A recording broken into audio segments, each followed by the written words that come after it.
Welcome to the Empowering Transformation series, how to release stress and past trauma, have a peaceful mind, and the power to move forward. Hi, I'm LaRee K. Coleman, and today I have two people with me.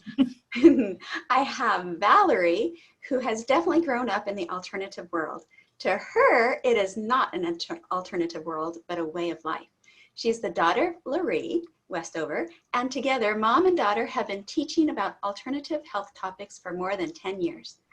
Valaree is the mother of 6 children who have given her a wealth of experience. It's true. They have challenged her with broken bones, burns, scrapes, and cuts. She has been in the trenches of the flu.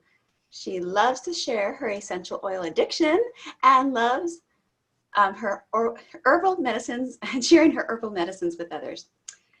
LaRee Westover has been studying and living various natural medicine modalities for over 30 years.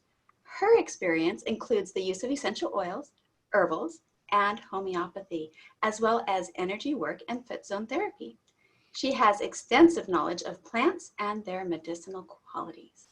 LaRee teaches to feel the living spirit and intelligence of each plant is the true foundation of alternative medicine. To think alternatively is to think differently. We must think as nature does, holistically. Nature has an inherent logic and wisdom. Whether it's through essential oils, herbs, homeopathics, I do know that word, I've studied it, or energy, LaRee's insight into the natural world is precise and helpful. Oh, ladies, thank you for being with me today. We're excited. This one's going to be fun. I just have to comment about Valaree in the trenches with her kids. Trenches of the flu. I raised Valaree, so I was in the trenches too. I have 5 brothers besides her, but I've been at this for a while. How many children do you have, LaRee? I had 7. One of my sons once told me, "Don't let mom read that new book because one of us will have to do it so she can practice on us." And I think that was quite true. Well, today we are going to be talking about essential oils and stress and some extra fun things in between. Let's start with basics. What is an essential oil and how does it act in the body? Well, an essential oil is basically extracted plant material. In Europe, they only call essential oils those ones that are steam distilled. On this side of the pond, we kind of list them all together, even those resins that are extracted in other ways. Or fruits that are cold pressed. Or fruits that are cold pressed. So essential oils are extracted plant material that then donate their healing attributes to us. Yes, highly concentrated is the key to an essential oil. Highly concentrated forms of plant material. They contain all of the same healing that the plant had as an herb, but it's just kind of like on steroids. Instead of needing dropperfuls or whole cups of tea, you need a few drops. You need just need a couple of drops. Yep. Now, you were saying some words that might be very foreign to some people. And we don't have to define those words, but can you tell us the different categories that essential oils can fall under? So like I know that there can be therapeutic levels. So resins, is that kind of where you were, like the word resins? Mm-hmm. So a resin is a sticky one, maybe like frankincense. Frankincense is made from a gum. Or fir gum. Or if you think of the sap on the outside of a pine tree, that's a resin. Okay. So you've got different categories, like you've got florals, you've got woods, you've got herbaceous ones, you've got leaves, roots are different than a leaf. So. Yep. And a resin was probably the most uncommon one. We had to pick that one to go for. So you can make an essential oil from a root of a tree and it would have a slightly different from the bark property than the flower. Each one of those is different in the way they heal. Yeah, and the way a good example of this would be orange. So orange, when you use an orange essential oil, it's made from the fruit. But neroli is made from the blossom. And another one is patchouli is made petitgrain is made from the twig. So they're all made from the same plant, but they're made from different parts of the plant. Different aromas, different healing capacity. Totally different. So you just look at that scientific name on the bottle to have a clue of what you're really getting. Then you need to know what part of the plant it came from. Yeah, the scientific name tells you what plant. So on patchouli and petitgrain, sorry, I'm going to mess that up again. On petitgrain and orange and neroli, it's all going to be coming from the same plant. so then it becomes important what part of the plant. And on our website, we've actually broken it down to what part they're made from and what country they probably came from. And what time of the year they're harvested. There's so many, all that makes a difference. It's fun. Yeah. Addicting. Well, tell me about the therapeutic aspect. If some are called therapeutic grade and others are not, because there's such a big price range in between essential oils. Therapeutic. Well, you know, different people have different definitions, but the actual definition of that is pure plant material. When you start adding chemically constructed ones to it, then you have a perfume grade oil. And so what's wrong with a little chemical stabilizing of the aroma?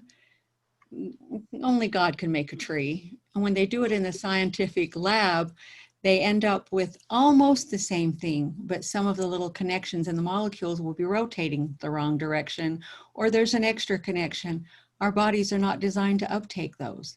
In fact, it clogs the receptor sites and makes the actual uptake of the real nutrient impossible or difficult or less likely to happen very well. So yeah, it stabilizes the aroma, but it cuts into the healing properties of an oil. Yeah. So you need to know whether it's being manufactured for the perfume industry or for the healing industry. They're two different things. Right. And your oils are the therapeutic grade. Oh, gosh. We actually don't sell essential oils.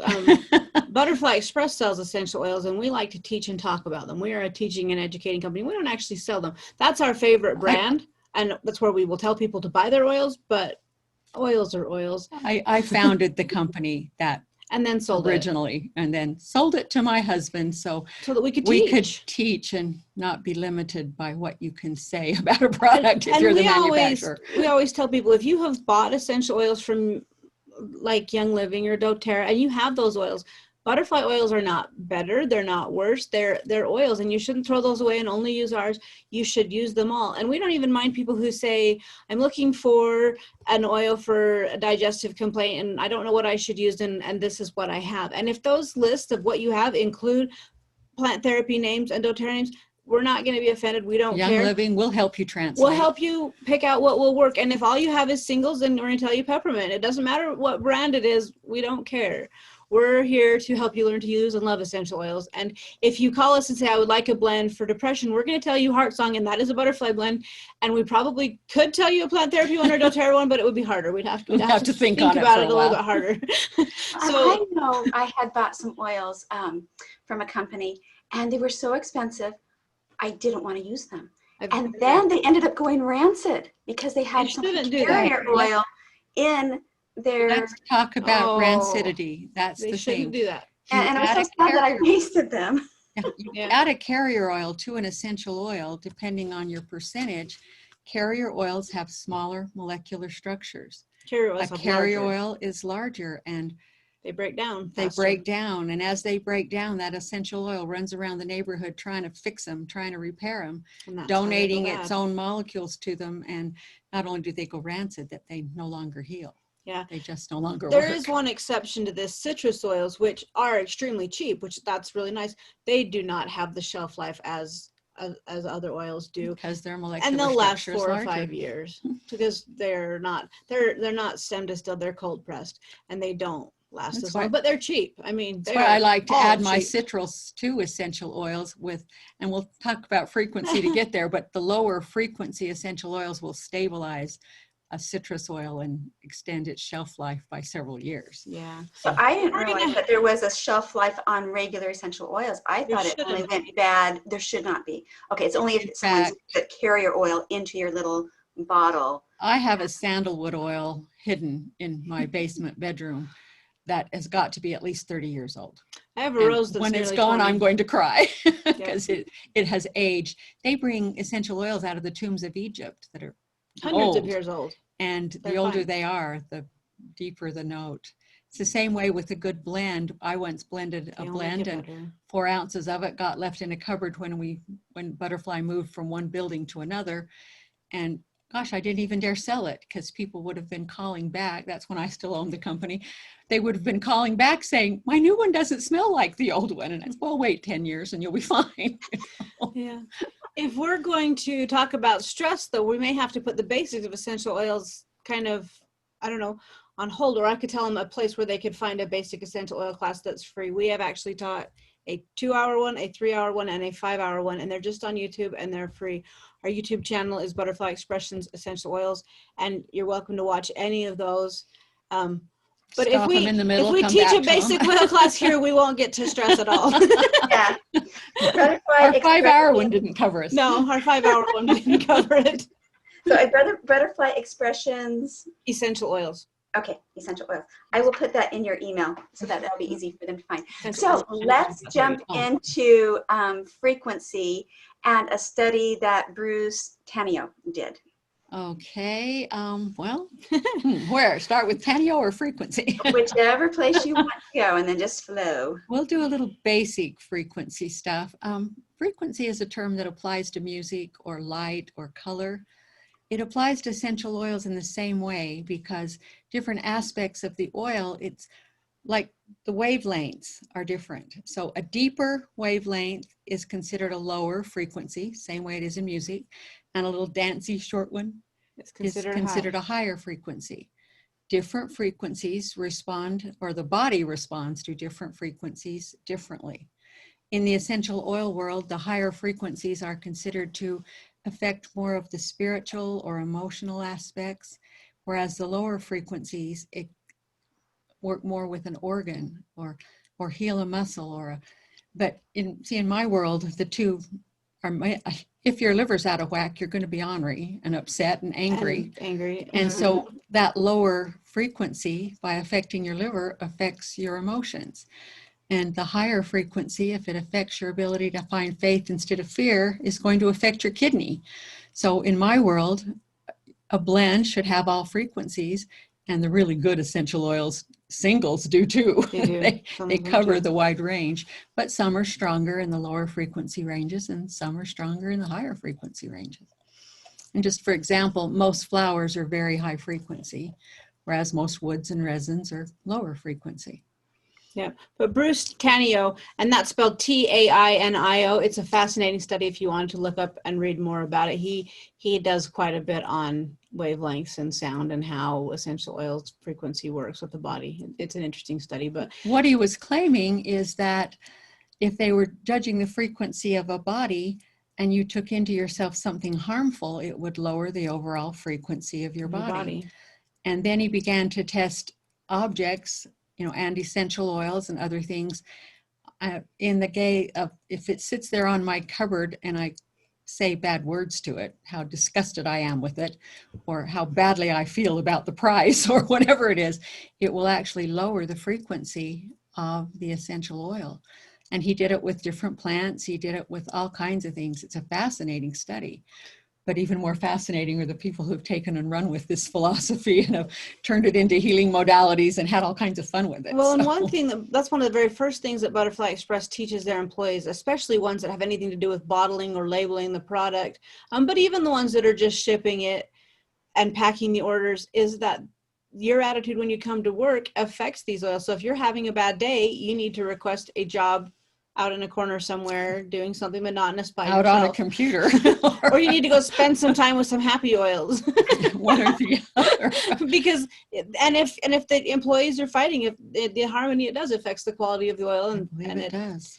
The customers are paying for a quality oil, so this is important, and it's part of their job is to. But oils are living, be friendly. And it's amazing how well they recover when the employee goes home.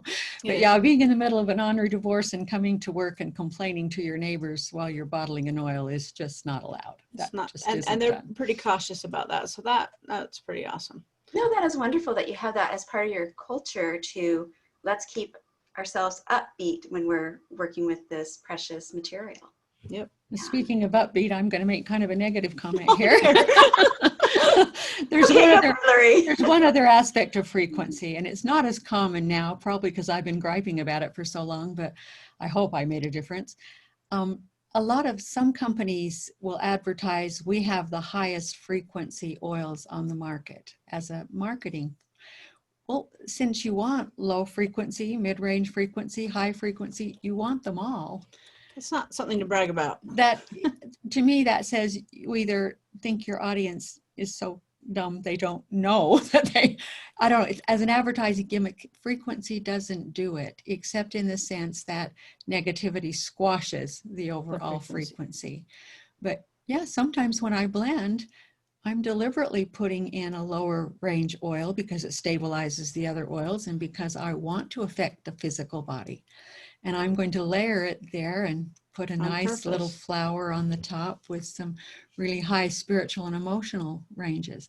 I'm going to go for, I'm going to accentuate what God did and give it all the frequencies I can find and put them together in what we call synergy, in a way that they don't clatter, they work together. And it's, I prefer blends, can you tell? And I love playing in blends. I have some singles though that I. Oh, there are some singles Anyway, that we could talk about oils all day, the individual one. Yes, we could. You know what? Let's take a moment and talk about Tranquility, because I noticed that it's on sale for like $8, was it? No, that one's $15 right now. Tranquility is 15.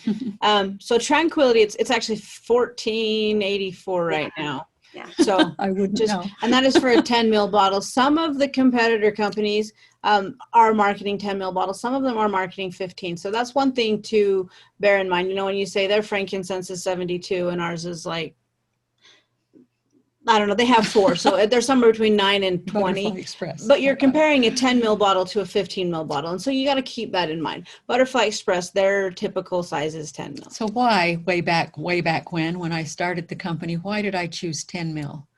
It's because 1 or 2 drops of an oil does it for most people. And I wanted them to be able to have more variety of oils rather than more of a single one. Yeah. Because you can always buy another one, especially if you're keeping your prices reasonable. Well, and that's what's lovely is you're not a multi-level company. And so it's just, I am so thankful I found you guys through my fit zoning training.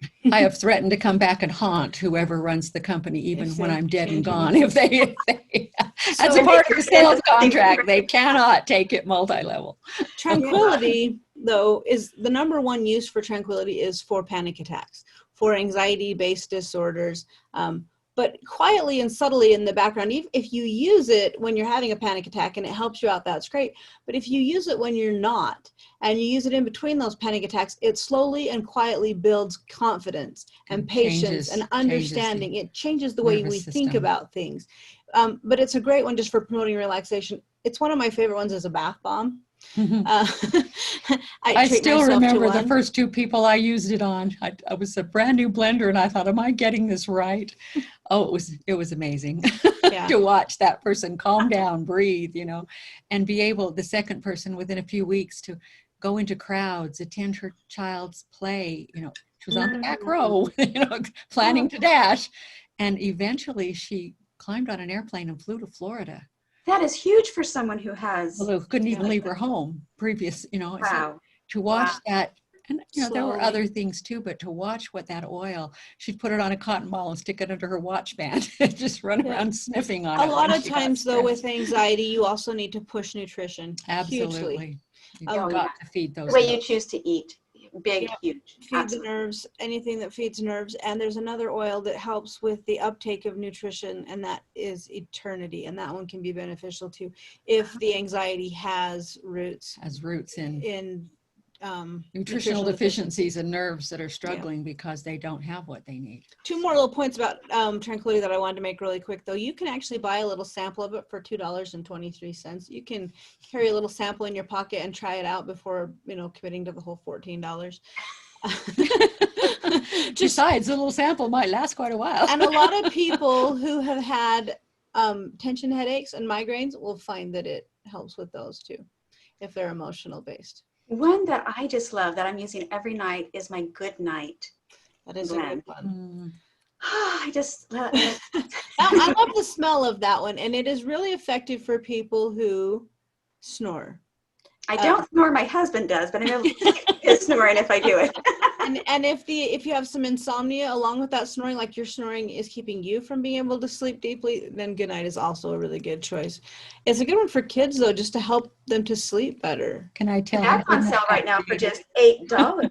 Yeah, it's about $8 right now. Yeah, $7.42. So how did Good Night come to be? Some people around here are not old enough to remember Andy Griffith. Oh.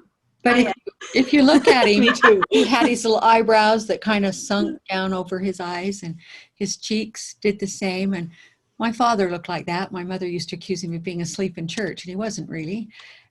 Some lack of or too much elasticity in the face and interfering with the sinus cavities. So Goodnight was created for my dad to put on diluted, and because it tightens those areas. No, serious? I can use it.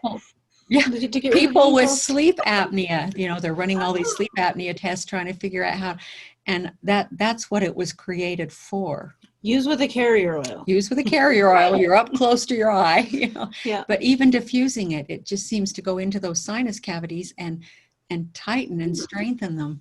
And that's why it works over time for snorers. People who are prone to acne or who have Yes. overly oily skin and don't want to mix with a carrier and put it on their face, you can use a carrier oil lotion. They have one that Butterfly has one that's just called carrier lotion. It doesn't have any oil already added to it. Put a drop in water and sponge it on your face with the water. Oh, it's called carrier. Increasing I haven't the even noticed oiliness that. of your skin. So Yep. Nice. I use their About Face lotion all the time, and I don't buy the carrier oil lotion. If I need a different oil, I just add it to that. And they get 2 ones. That's my favorite. Well, thank you for There we letting go. us talk about that. Let's jump into oils that cross the blood-brain barrier and Oh, healing properties. We got to give them 30 seconds as to why you would want to cross the blood-brain barrier. oh my. Why do you want that? Talk about the limbic system and the Why brain. do you? You know, there was a scientist once, I cannot remember the name at the moment, it was a famous scientist that said if they could cross the blood-brain barrier, they could cure things like Alzheimer's and memory problems, things like, Alzheimer's. And there was a couple more, but essential oils have been proven seizures, to do that. epilepsy. Yeah, those they could They go can't into cure that. those because they can't get to the limbic system of the brain. They can't cross that blood-brain barrier, but it's been proven that essential oils do. Some essential. Some oils. essential oils do. The ones that do are the ones that are high in sesquiterpenes. That's a fun word, and I didn't mess it up. You didn't. You did good. I know what I can read it, but I can't say it. All I can tell you is when you cross the blood-brain barrier with an oil, you think more clearly. You remember things better. They're an amazing group of oils. The most famous one, of course, is frankincense. And I've often wondered about that because frankincense is 8% sesquiterpene, whereas sandalwood is somewhere up in the 84-85% range, and cedarwood As is patchouli. and patchouli. There are a lot of oils that have a lot more sesquiterpenes. The only way I can explain that with frankincense is what else is in there. There are a lot of other, I think the sesquiterpene is carrying some other constituents in with it that make it pretty and amazing. feeding and and adding nutrition to the brain. So frankincense is in a class by itself, but I do love a sandalwood. Or a good cedarwood, and cedarwood is Or good actually the cedarwood. highest for sesquiterpenes at right around 95%. I diffuse cedarwood by my bed at night. I love cedarwood. That's an amazing and oil. surprisingly enough, vetiver oil, 69%. If you've ever smelled vetiver, someone once described it to me as a cross between a dirty sock and a dead mouse. It does smell good. And there are people, about 1 in 10, who will react, I wouldn't say adversely, I think That's the word not good. is, vetiver. Vetiver, yeah. No, it's valerian. Sorry. Yep. Valerian's not good smelling either. No, but they smell similar. So but valerian will actually cause people to just become hyperactive. Like it just supercharges them. once in a while, I've seen it twice in all the years I've worked with people. Not very many, but back anyway. to this beautiful vetiver. See, I happen to love vetiver because of what it does as far as children with learning disabilities and ADHD and memory loss and things like that. So it's been put in a blender too. If I were trying to smell cure nice, yeah. Alzheimer's, and I was using essential oils to slow that down and to improve that, vetiver would be one I would grab for sure. But I would put it in a blend. A blend that it is in. And so vetiver could be used by itself, but most people don't appreciate the smell. I think the very best blend that we have done that contains vetiver is called Victory. Victory, yeah. I was just going to ask for a blend name. And so would Victory be good for those children that are struggling with Victory the was created for those children. That was one of Valaree's. and you know, and as mom, the ingredients. it's like we love our children, but they stress us out if they're just hyperactive and so this is a way to reduce your stress. And when you have a child who learns differently, you know that, and it's hard, and you end up putting in extra hours trying to keep them caught up and to make them to not be too different among their peers, and it's hard, and every little milestone that you make is a victory. And that's why it was named that. That's why it was named that. It helps that in so many ways. And see, the beauty of an essential oil like Victory is every time it crosses that blood-brain barrier, it's strengthening the little synapses in the brain. It's making, if you will, a groove, a pathway. Oh, look, that's how I did that before. I remember it. I can do it this more quickly. Yep. It's an incredible thing. And Valaree brought me the ingredients and says, Mom, help me. This needs help me balance this. Help me make this. So it was a challenging one.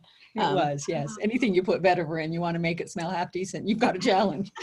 And we won. Frankincense is in that one too. There's some amazing. We got lavender, chamomile. Clary sage is a interesting.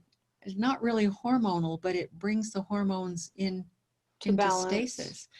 And sometimes I wonder if these little ADH boys aren't struggling a little in that area. So yeah. It was a fun one. Okay. Thank you. Oh, goodness. So, yeah, and that's just beautiful information. Now, I know I've heard other studies about the amygdala, and it's being the brain solution center. Oh, my. So, talk about how essential oils can help our minds open to seeing more possibilities and not feeling trapped and powerless and no choices and, just... Oh, there's always a choice. The question is, are we going to make a negative choice or a positive? But sometimes we don't allow ourselves to see the choices. And if we can help this amygdala aspect of our brain be nurtured, well, I think, be able to see more choices. In talking about Victory, we kind of talked about building that groove, that choice. The amygdala is very much... how do I explain it simply? It analyzes incoming information and assigns it a job, okay? Is this high priority? Is this something I've seen before? How did I react before? Did that benefit me? Did it whatever? The amygdala is only accessed in a couple of ways, and aroma is one of them.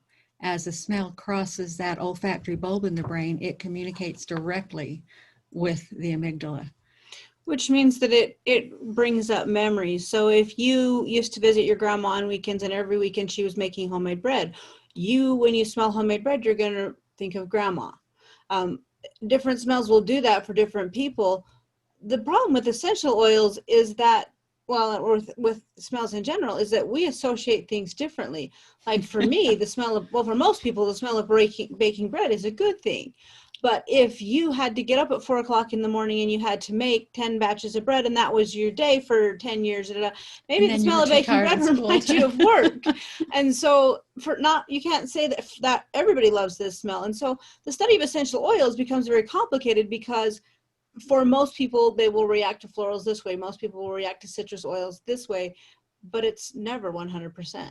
Some people, there will always be that one person who's like, I just can't stand the smell of lime, and everyone else like, oh, I love lime, it just makes me feel so energized. And no, I can't stand the smell of lime. And there's a reason, even if they can't tell you what it is. And that's the amygdala has associated it with something, even if they're not willing to recall what that association is. I will be teaching a process later that will help when you have had a bad experience with a smell or person, how to get yourself on board with that if you want to be. And so, yeah. Yep. We've seen that also. I had one of the scariest things I've ever seen happen in an essential oil class. I pulled out 2 oils, spruce and orange, at the same time. Very benign oils. I mean, how simple is that? And a lady on the front row went into a full-blown panic attack, climbed under the chair, and curled up in a fetal position. She associated it with some childhood trauma. Those 2 smells. That was pretty severe. And fortunately, there were a couple of good energy workers sitting there, or they'd have all been twiddling their thumbs while I took her into the other room and went to work. Yep. And it became aromas that she liked, but it took some serious trauma work for a couple of hours in the back of the house. But I've seen so many things. One particular blend, only person I ever had respond that way. She started diffusing that in her house, and within a couple of days, she was swearing up and down her teenage boys were smoking. And I was pretty sure they weren't. And she went all over the house. I went through their cars. She just went crazy. But she grew up in a house. She was determined that she was smelling the smell. Absolutely. Okay, I got it. I thought she was like a very mild person, and now she's swearing all the time. No. She was absolutely certain, let me put that differently, that her teenage boys had taken up smoking. And I explained to her that she was processing some childhood memories. And because she grew up in a house where that aroma was in the house and the car and everywhere else. They were trying to cover up the smell of the cigarette smoke with similar oils. Yeah, so it was kind of interesting. Within 3 or 4 days it passed, but we did have some interesting emotional things of her childhood also surfaced as a result. That's definitely essential oils work on that. The only person that essential oil blend has ever done that to. That I know and while we're here, I mean, obviously essential oils is a tool that can help process and work through that. Is there something else that you guys personally do to help you make that process be even faster? That, you know, we're actually both proficient in several energy modalities. Yes. Is there a simple tool that you could teach our audience that they could apply? Well, you know, my favorite is always diffuse an oil, not EFT. pick it. Well, that's a good one too, but no, I was thinking the ESR. Yeah, that's a good one. But I like to take an oil, diffuse it, and if it brings anything up, or when I'm foot zoning, sorry, I'll quit rattling my paper. Right on the mic too. If it brings up anything when I'm working with a client, either foot zone or cranial sacral, I will hand them a notebook and say, write, journal. It's amazing how intelligent the fingers are at bringing something out of the brain, out of the mind. And it also gives them a minute. They can decide whether that's just for them or whether they want to open their mouths and share it with me. Share it on paper or share it on both. Your heart, your fingers can express what your heart has a harder time with. And they seem to be able to connect the brain to it too. It's one of my favorite things to do. You can stop and do EFT or particularly working with my children, journaling is very helpful because they can write it down, and that gives, like she said, it gives them a chance to decide whether they want to share it with me or they can burn it and get rid of it. Once they've shared it with me, they can't unshare it with me, but they often in a week or a month wish that they hadn't, because it's no longer an issue for them, but mom's probably still thinking about that. And so if they can write it down and get rid of it that way, that's often a lot better. But yeah, we use essential oils with all of the other modalities that we do. Foot zoning. Always. Yeah. So speaking of the amygdala interfaces with the hypothalamus and the pineal gland, however you want to pronounce that. And why is that important? Because the hypothalamus transfers emotions and into physical responses. Mm-hmm. In other words, I feel afraid, so I'm going to be angry. I'm going to get you before you get me, kind of a response to fear. Or it can trigger instead that freeze up and do nothing, or that flight mode. It can be any one of those. And it's the amygdala makes that decision and sends that signal to the hypothalamus. Okay, this is a fearful situation, so respond by. And so it's so important that the amygdala make a choice, based on what happened to you in the past, but based on what worked for you in the past. For instance, if I decide that teaching a class is stressful and therefore I'm stressed, so I want my body to compensate, and I've been taught that chocolate will do that, then I will crave chocolate. But if my amygdala has been told that, oh my, a nice drink of water or speaking calmly or taking a moment to breathe twice is a better response to stress, that's what I'll do instead of the chocolate. So the amygdala is the point of choice, and we train it rather to look to what worked for us or to look for what didn't. And but essential the thing we always did anyway, Essential oils teach it to give you more options to think, well, we've done it this way so many times, but maybe this would be better. Yeah, it can give. Another one I like, I'm angry. Angry is my pattern. So I'm going to raise my blood pressure. I'm going to have blood rush to my face, and I'm going to smack somebody. You know? You can use an essential oil to teach your body to react. The amygdala will communicate with the essential oil. And if it's calming, if it's essential oil that causes you to find your faith, you will respond differently.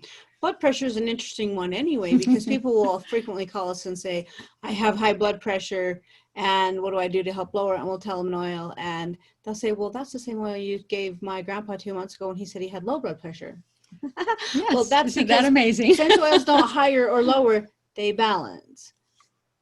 So I thought this is interesting. You know, that's what we're going to present the amygdala with, this essential oil, and it's not going to say raise the blood pressure, lower the blood pressure. It's going to say let's balance this. And the pineal gland will get involved too. The pineal gland controls hormone levels, and so if I tell my amygdala that teaching a class stresses me, for example, and stress raises or lowers hormones or whatever it does, it's going to affect the hormones and the endorphins for pain relief, exactly as I've told it to. So if I can decide rather teaching that class makes me tired, or rather it makes me jazzed. My husband has frequently said, no matter how tired I am in the morning, oh, you'll be fine in 20 minutes because class will have been running for 10 minutes. And that's exactly, it jazzes me. And I don't know if it always did or if I told it it had to, because I do it so much. So just by having an intent that this will be such and such, therefore you're telling that amygdala something. Yep. So essential oils just make it easier. So if you have decided I am really, really stressed out and I don't want to be this stressed out, what's an oil that could help me to not be stressed out? And you diffuse an oil. The oils are going to help you to not be stressed out. But on the other hand, some of them if you have decided that you are stressed out and you want to be stressed out and you want everyone around you to be stressed out and you're determined to be stressed out, what oil can I get that will help me to be less stressed?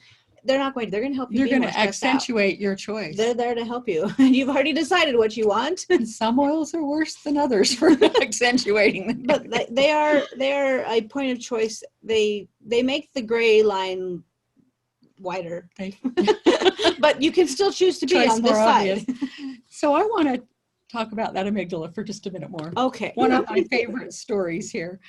A group of Tibetan monks at the Stanford University years ago, they wired them for sound and to see what the amygdala was doing. Wired them for thought is a more. Yes. And they had them all go into a meditative state. And what they found is that the older monks' amygdalas began sending signals faster and faster and faster to the pineal gland and therefore to the body. And the younger monks didn't, either they weren't achieving a meditative state or it wasn't the same kind of response from the amygdala. So at the end of the little meditation period, they interviewed the monks about what was their thought process. And it happened to come at a time in my life when a lot of people were running around saying, oh, you should always think good thoughts. The Pollyanna syndrome, you know, always think good thoughts. And it turned out that that's what the younger monks were doing. To go into their meditation, they were running about being grateful, being thankful, being, oh, I really appreciate so-and-so, or I really like this life. And the older monks were looking for solutions to problems. They were saying things in their mind like, well, yesterday I had a little bit of a disagreement with brother so-and-so. And how might I have behaved differently to change that? Or they might be saying, well, last year I was in charge of the garden and it produced this and this and this, and this year it's producing thistles. How can I change that? Because they were looking for a solution, the amygdala turned on and provided them with information, then communicated with the hypothalamus what it should do and communicated with the pineal gland about what the hormones should do and the endorphins in the body. 2 different complete meditative states. Now, my husband calls that state pondering. And I can tell you after 46 years married to the man that his pondering is worth a lot more than my running around being Pollyanna. It provides a lot more solutions and is bound to move things forward. It's a whole different thing. And that study just fascinated me because being grateful, I'm all for that. It changes everything in your life. But looking for a solution is how to find a solution. And that's what turns on the amygdala. Yep. An essential oil stimulates that amygdala and provides you answers.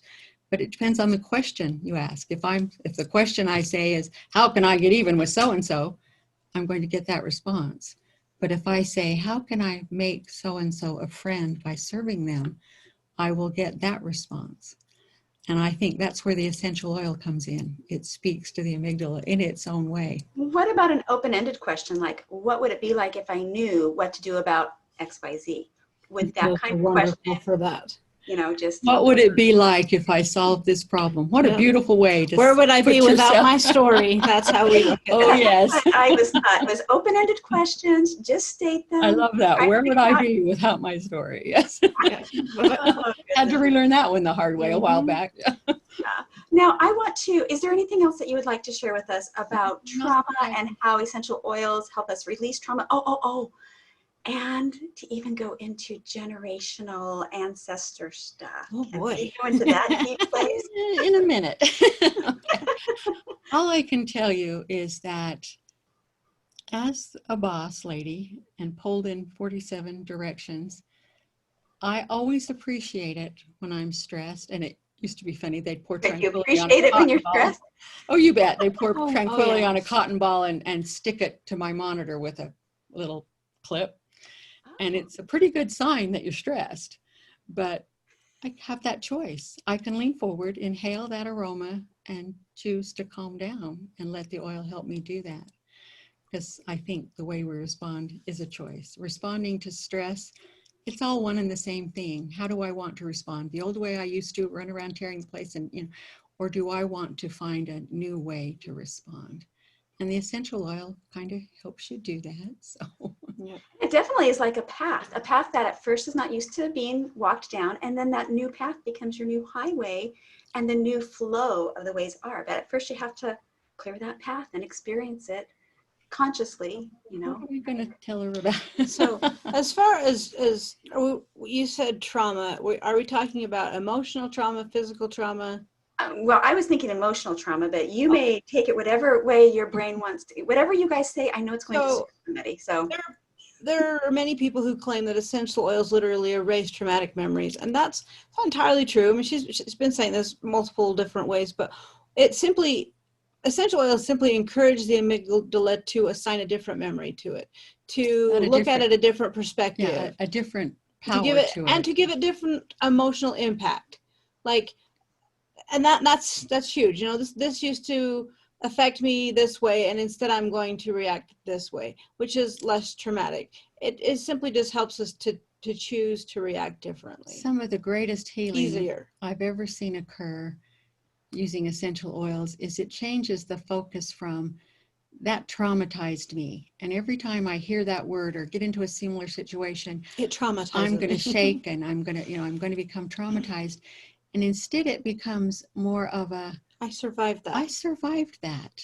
And these people were there for me, or God was there for me, or my own native intelligence, my own And look how integrity. strong And I look am. how strong I am now. It reinforces the positive.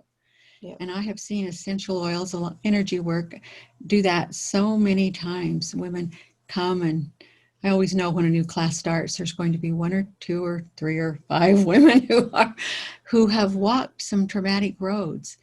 And that first class, I'll say something that's meant to not do anything, and all of a sudden I have a woman triggered in some way, and to watch at the end of a series of classes that no longer. And their attitude from I'm a victim with all these triggers to, gosh, I'm not just a survivor, but I'm amazing. Look what I can do. Look what I can help other people do. Look what, and I've seen, we did a lot of this work before we got into essential oils, but they make it so much easier. And you send them home with something that, for what little trigger, they know what to reach for. They know what to diffuse in their home. They know what to carry in their purse. They know how to trigger themselves into a more positive response. But there are so many different forms of stress that doing anything like this hour-long thing about stress and essential oils becomes extremely difficult. The one point that I really wanted to make with essential oils is it doesn't really matter what emotion is stressing you out, rather it's anger, rather it's fear. All different kinds of emotions stress us out, and there is an oil for that. Well, maybe I'm out of line here, but as I was working on this memoir that I've spent the last 2 years of my life writing, different time frames in my life required a different oil.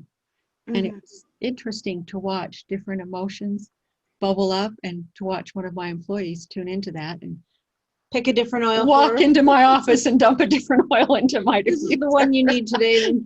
And, you know, I thought emotions are so tangible that other people feel them, even from your closed office door.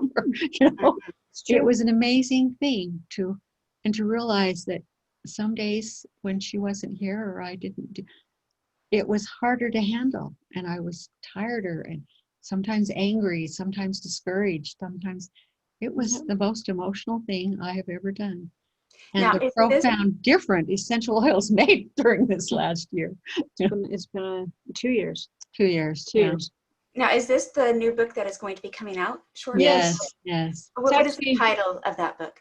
Educating, because that's who I am. It's a memoir, and she's definitely been an educator her entire life. I taught my first little primary church class. I was 11, should have still been attending class, but I was given the little 4-year-olds to teach.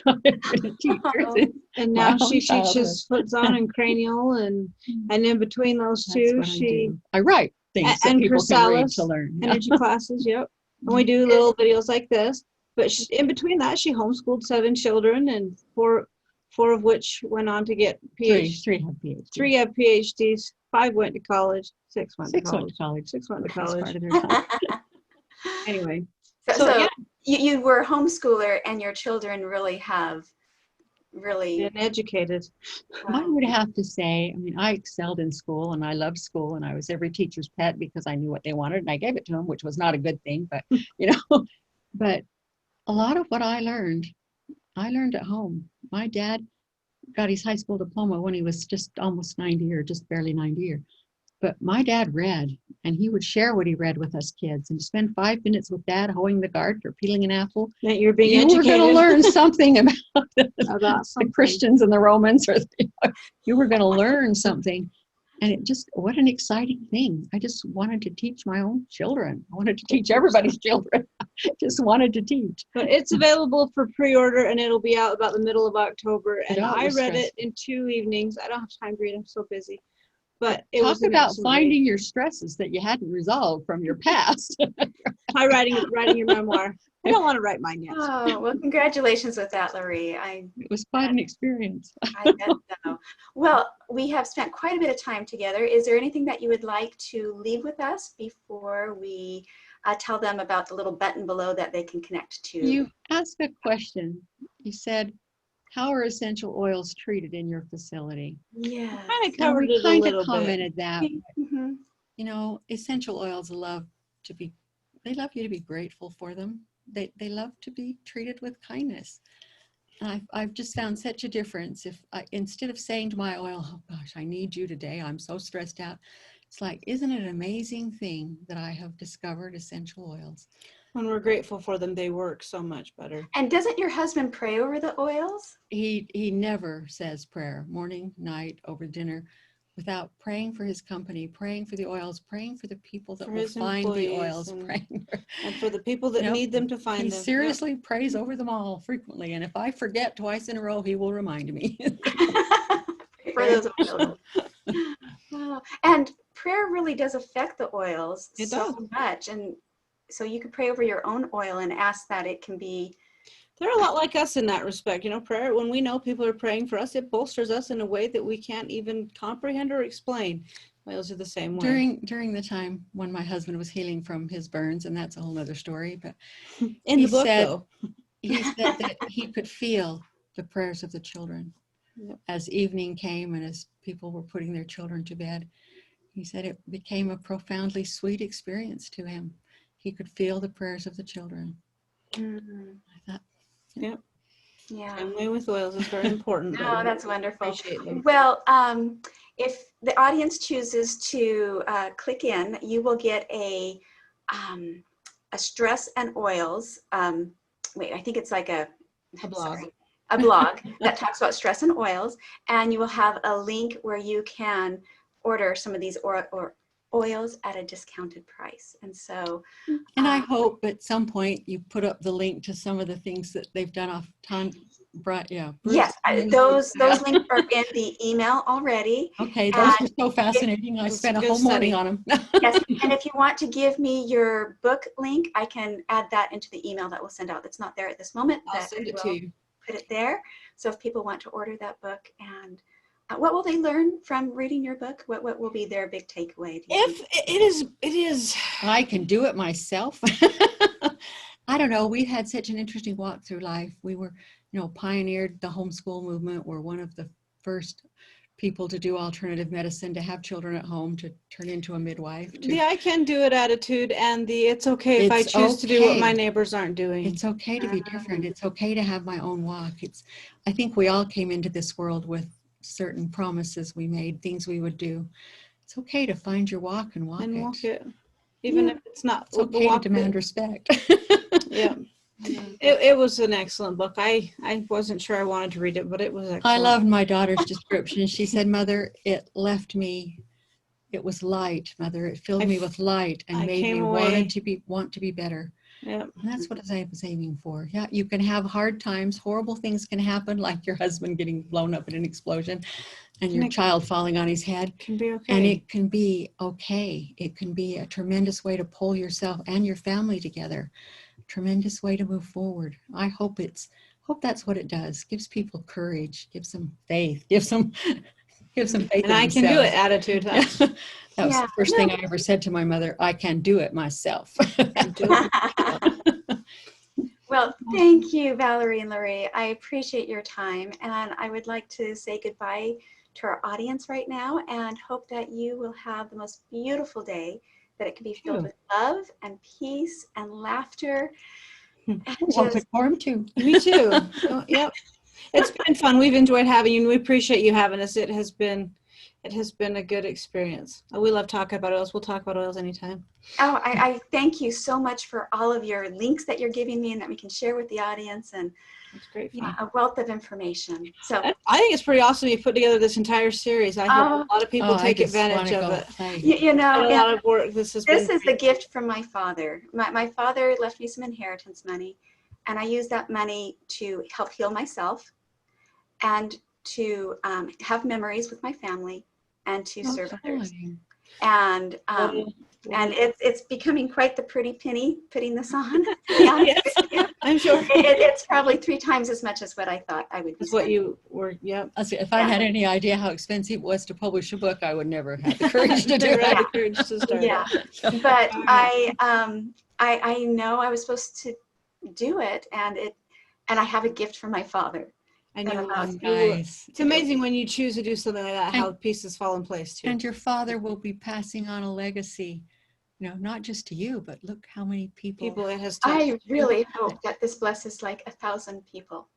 Well, if even if it just blesses one. If it blesses one, it's going to bless their children. It's going to, so that's right. Yeah, that's wonderful. Thank you for having us. All right. Have a good day. Bye-bye.